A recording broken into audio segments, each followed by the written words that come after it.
आज की खबर में आप सभी का स्वागत है। तो चलिए बढ़ते हैं देश दुनिया की बड़ी खबरों की ओर। पुरी, अहमदाबाद और दीघा आज भगवान जगन्नाथ की निकाली जाएगी रथ यात्रा। जुटेंगे देश विदेश से लाखों श्रद्धालु। ओडिशा में समुद्र किनारे बसा तीर्थ नगरी पुरी शुक्रवार को होने वाली वार्षिक रथ यात्रा के लिए पूरी तरह तैयार है। इसके अलावा गुजरात के अहमदाबाद और पश्चिम बंगाल के दीघा में भी आज ही भगवान जगन्नाथ की रथ यात्रा निकाली जाएगी। इसे लेकर प्रशासन पूरी तरह सतर्क है। आधुनिक तकनीकी AI निगरानी और व्यापक सुरक्षा व्यवस्था की गई है। इजराइल ईरान के सुप्रीम लीडर खामेनेई को जंग में खत्म करना चाहता था। क्या अमेरिका से मिली थी इजाजत? इजरायली रक्षा मंत्री इजराइल कॉट्ज ने कहा, हम ईरान के supreme leader Ayatollah Ali Khamenei को मारना चाहते थे, लेकिन जंग के दौरान हमें ऐसा करने के लिए मौका नहीं मिला। भारत ने पाकिस्तान की वार्ता पेशकश की, ठुकराई। आतंकवाद खत्म होने तक कोई बातचीत नहीं। पाकिस्तान के प्रधानमंत्री शहबाज शरीफ ने भारत से जम्मू कश्मीर, सिंधु जल विवाद और आतंकवाद पर बातचीत का प्रस्ताव दिया है। चीन ने भारत के साथ किया छल, लेकिन पुराने मित्र रूस का कैसा था रुख? क्या बदल गए हैं पुतिन? SCO बैठक में भारत ने आतंकवाद पर कड़ा रुख अपनाया और संयुक्त बयान पर हस्ताक्षर करने से इनकार कर दिया।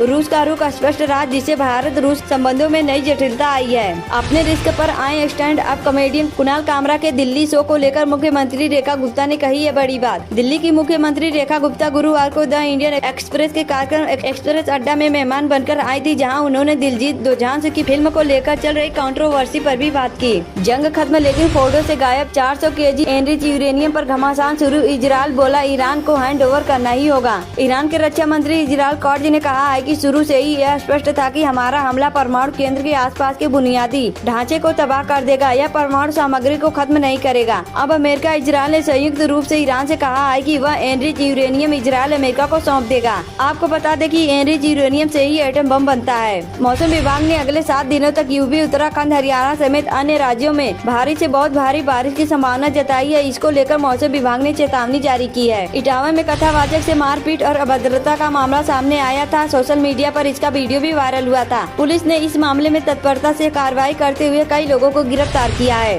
ब्लैक बॉक्स की जांच में मिली सफलता, डेटा किया गया डाउनलोड, हादसे का सच आएगा सामने। अहमदाबाद में 12 जून को हुए एयर इंडिया विमान हादसे के बाद जांचकर्ताओं को विमान का ब्लैक बॉक्स मिला है। इसकी जांच में प्रगति हुई है, जिसमें क्रैश प्रोटेक्शन मॉड्यूल निकाला गया और मेमोरी मॉड्यूल से डेटा डाउनलोड किया गया है। इस जाँच का मुख्य उद्देश्य हादसे की वजह का पता लगाना और विमान सुरक्षा को बढ़ाना है। मौका मिलता तो खामेनेई को भी मार गिरा दे, इजराइल के रक्षा मंत्री का बड़ा बयान। इजराइल के रक्षा मंत्री ने एक इंटरव्यू में कहा कि इजराइल ईरान के supreme leader Ayatollah Ali Khamenei को खत्म करना चाहता था, लेकिन ऐसा मौका कभी नहीं मिला। अगर वह हमारी रेंज में होते तो हम उन्हें भी मार गिराते। ईरान के सुप्रीम लीडर खामेनेई का देशवासियों को संबोधन, बोले जाए निष्ठ को कुचलना और अमेरिका को मारा तमाचा। ईरान के supreme leader Ayatollah Ali Khamenei ने अपने देशवासियों को संबोधित किया। इस दौरान उन्होंने इजराइल और अमेरिका पर जीत के लिए देशवासियों को बधाई दी है। भारत से कितना चीरता है ड्रैगन, अब चीन ने रोकी इस चीज की सप्लाई। जानिए अब क्या है विकल्प। भारत ज्यादातर स्पेशल उर्वरक चीन से ही आयात करता है। यह उर्वरक फसलों की पैदावार बढ़ाने में यूज होता है। भारत इस स्पेशल फर्टिलाइजर की आपूर्ति का करीब 80% से ज्यादा हिस्सा चाइना से आयात करता है। हाशिए पर चले जाएंगे छोटे दल, बराबरी जरूरी, वन नेशन वन इलेक्शन पर पूर्व CJI चंद्रचूड़, पूर्व प्रधान न्यायाधीश न्यायमूर्ति DY चंद्रचूड़ और न्यायमूर्ति JS खेहर एक साथ चुनाव कराने के प्रस्ताव वाले विधेयकों का अध्ययन कर रही संसदीय समिति के समक्ष पेश होकर अपना पक्ष रखेंगे। शिव मंदिर के अंदर पुजारी का मर्डर, 5 कट्टा जमीन के लिए चाकू से गोदकर मारा। मोतिहारी के पिपरा में शिव मंदिर के अंदर एक पुजारी की बुधवार रात निर्मम हत्या कर दी गई। पुजारी का शव गुरुवार सुबह भक्तों ने देखा। पुजारी के परिवार ने 5 कट्टा जमीन के विवाद में हत्या किए जाने का आरोप लगाया है। केंद्रीय मंत्री रामदास अठावले ने मल्लिकार्जुन खड़गे और राहुल गांधी पर निशाना साधते हुए कहा कि PM मोदी का नाम सुनकर उन्हें गुस्सा आता है। इजराइल ईरान की 12 दिनों की जंग में कौन जीता कौन हारा, डेटा से समझिए पूरी दास्तां। इजराइल ईरान के 12 दिवसीय युद्ध में दोनों पक्षों ने जीत का दावा किया है, लेकिन जमीनी सच्चाई यह है कि ईरान को भारी मानवीय और सैन्य नुकसान उठाना पड़ा है, जबकि इजराइल के डिफेंस सिस्टम ने उसे बड़े नुकसान से बचा लिया है। वहीं इजराइल के ईरानी परमाणु कार्यक्रम को समाप्त करने की नीति पूरी तरह सफल नहीं रही। 8 देशों के सामने चीन में दहाड़ा, भारत पहलगाम पर भड़का, साइन न करना कितना अहम। SCO के मसौदा वक्तव्य में पहलगाम का जिक्र नहीं था, जबकि यहाँ बलूचिस्तान में हुए ट्रेन हाईजैक कांड पर बात की गई थी। खास बात यह है कि भारत पर बलूचिस्तान में परेशानियां पैदा करने के आरोप पाकिस्तान भारत पर लगाता रहा है। बलूचिस्तान स्वतंत्र मुल्क बनना चाहता था। भारत के साथ मिलकर कुछ बड़ा करने वाला है। अमेरिका, ट्रंप का ऐलान, जल्द होगी बहुत बड़ी डील। अमेरिकी राष्ट्रपति डोनाल्ड ट्रंप ने चीन के साथ एक व्यापार समझौते पर हस्ताक्षर करने की घोषणा की है। उन्होंने अभी संकेत दिया है कि अमेरिका जल्द ही भारत के साथ बहुत बड़ी डील करने वाला है। ट्रंप ने एक कार्यक्रम में बोलते हुए कहा कि चीन के साथ बेहतरीन सौदा किया गया है और अब भारत के साथ भी एक बड़ा समझौता होने की संभावना है।